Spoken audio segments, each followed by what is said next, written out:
नमस्कार दोस्तों, आप सभी का स्वागत है एक बार फिर से आपके अपने YouTube channel reels of real estate पे। मैं हूं आपका दोस्त गौरव। जी हाँ, एक बड़ी इम्पॉर्टेंट न्यूज़ यहां पर निकल कर आ रही है।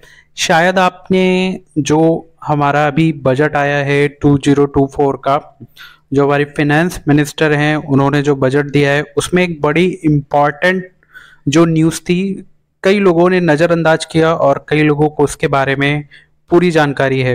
तो ये वीडियो बड़ा इम्पोर्टेंट होने वाला है उन लोगों के लिए जो फर्स्ट टाइम जॉब करने जा रहे हैं, या आप स्टूडेंट हैं, या आप अभी ये सोच रहे हैं नौकरी सर्च कर रहे हैं या नौकरी करने जा रहे हैं।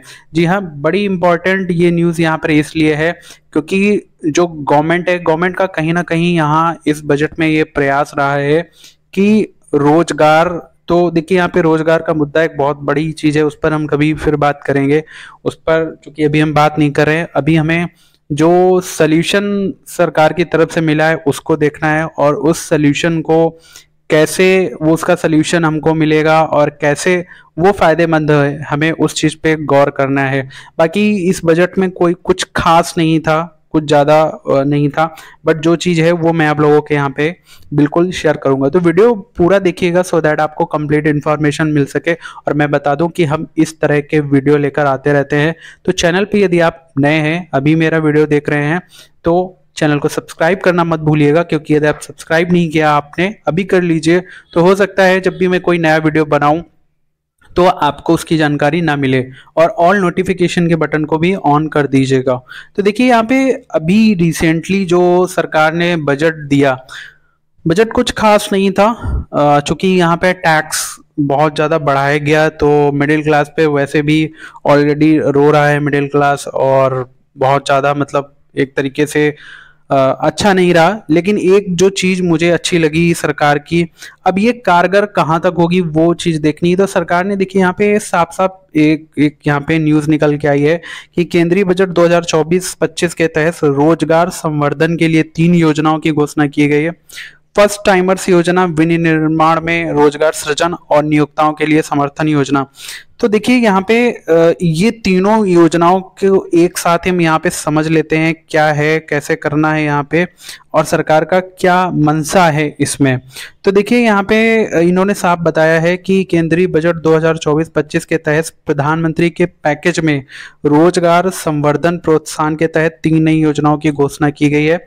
इन योजनाओं का उद्देश्य रोजगार सृजन को बढ़ावा देना, श्रमिकों और नियोक्ताओं दोनों को लाभ पहुंचाना है। तो देखिए श्रमिकों का मतलब आपको पता है, जो जॉब सीकर्स हैं या जो जॉब कर रहे हैं।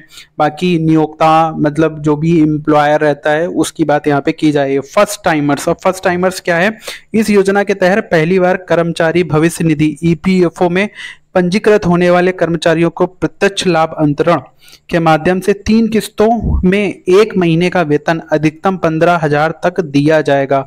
इसका उद्देश्य नए कर्मचारियों को शुरुआती वित्तीय सहायता प्रदान करना है, जिससे वे अपने नए रोजगार में समायोजित हो सके। तो देखिए यहाँ फर्स्ट टाइमर्स का मतलब जो इन्होंने बताया है कि यदि, देखिए मैं एग्जाम्पल के थ्रू आपको यहाँ समझाता हूँ कि यदि मान लीजिए आप इस कोई स्टूडेंट हैं, आप इंटर्नशिप करने जाते हैं या आपकी जॉब लग जाती है, और आपको पता है कि जब कंपनी में आप जॉब करने जाते हैं तो वहाँ पे जो पीएफ अकाउंट है, जब आपका नया पीएफ अकाउंट ओपन होता है तो मैंडेटरी होता है हर कंपनी में, जो भी रजिस्टर्ड कंपनी होती है। यदि आप रजिस्टर्ड कंपनी में नहीं जा रहे तो उसकी बात मैं नहीं कर रहा हूँ, यदि आप रजिस्टर्ड कंपनी में जॉब करने जा रहे हैं तो वहाँ पे बड़ा इम्पॉर्टेंट ये रहता है कि आपका पीएफ अकाउंट खोला जाए।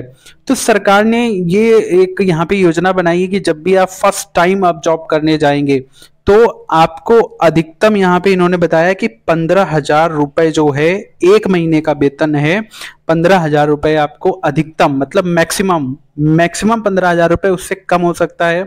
आपको 7,000 रुपए भी मिल सकते हैं, 6,000 रुपए भी मिल सकते हैं, 5,000 मिल सकते हैं, मतलब अधिकतम सिर्फ 15,000 तक ही जा सकता है, उससे ज़्यादा यहाँ पर नहीं जाएगा। और ये आपको कैसे मिलेगा, डीबीटी, आपको पता है डीबीटी मतलब ये डायरेक्ट आपका जो है ईपीएफओ, जो ईपीएफओ मतलब जो पीएफ अकाउंट होगा उसमें आपको ये मिल जाएगा।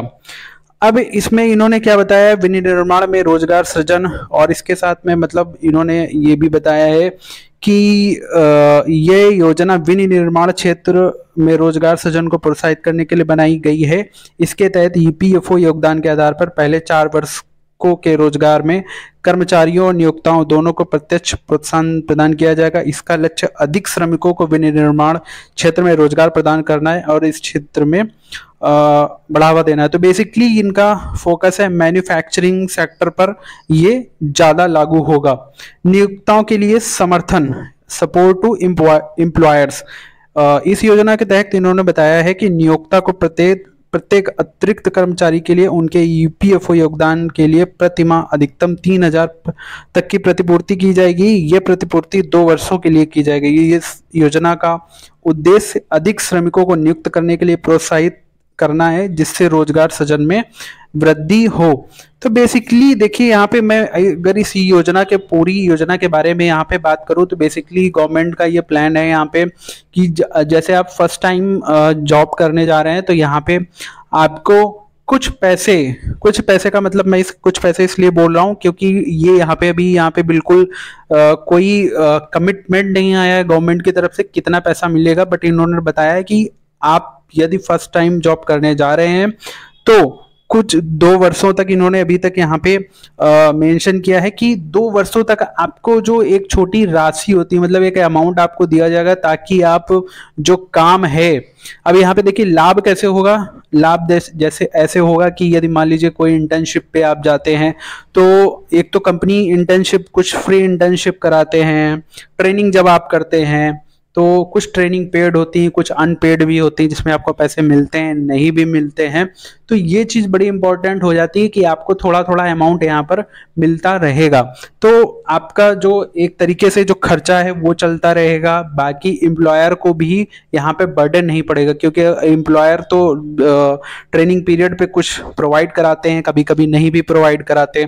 तो ये चीज़ है, तो यहाँ पे एक बड़ी चीज़ निकल के आती है। थोड़ा बहुत यहाँ पे जो है वो आपको सहायता यहाँ पे मिल सकती है सरकार की तरफ से, तो ये एक थोड़ा सा इम्पोर्टेंट है। और मैं मानता हूँ कि यहाँ पे थोड़ा सा यहाँ पे एक तरीके से लोगों को जो जॉब सीकर्स हैं, मतलब जो फर्स्ट टाइम ज्वाइन करते हैं, तो उनके लिए थोड़ी सी यहाँ पे राहत की सांस होगी। लेकिन यहाँ पे मैं मानता हूँ ये 3,000 15,000 जो रुपए हैं ये बहुत ही कम है। सरकार को इसमें और ज़्यादा देना चाहिए और मेरे हिसाब से यहाँ पे ये और करना चाहिए कि उनको अच्छी से अच्छी ट्रेनिंग वगैरह प्रोवाइड करनी चाहिए। जैसे कि इस समय आपको पता है एआई, आर्टिफिशियल इंटेलिजेंस है, बाकी मशीन लर्निंग है, बहुत से ऐसे कंप्यूटर कोर्सेज हैं जो इंडस्ट्री में चल रहे हैं।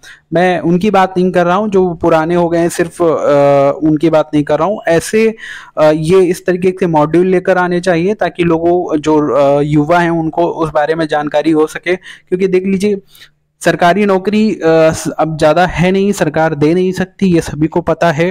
तो सरकार को ये सारी चीज़ें लानी चाहिए, लोगों को मतलब जो भी स्टूडेंट हैं उनको अवेयर करना चाहिए पैसे की जगह पे और उनको सर्टिफिकेशन देना चाहिए अच्छी कंपनी में ताकि वो आज एमएनसी कंपनी में कहीं पे ज्वाइन कर सके और मतलब आगे बढ़ सके। क्योंकि जो सोसाइटी की डिमांड है, जो इंडस्ट्री की डिमांड है, अगर वो उनको दी जाएगी तो डेफिनेटली वो आगे बढ़ेंगे और अच्छी जॉब मिलेगी तो अच्छे पैसे भी मिलेंगे।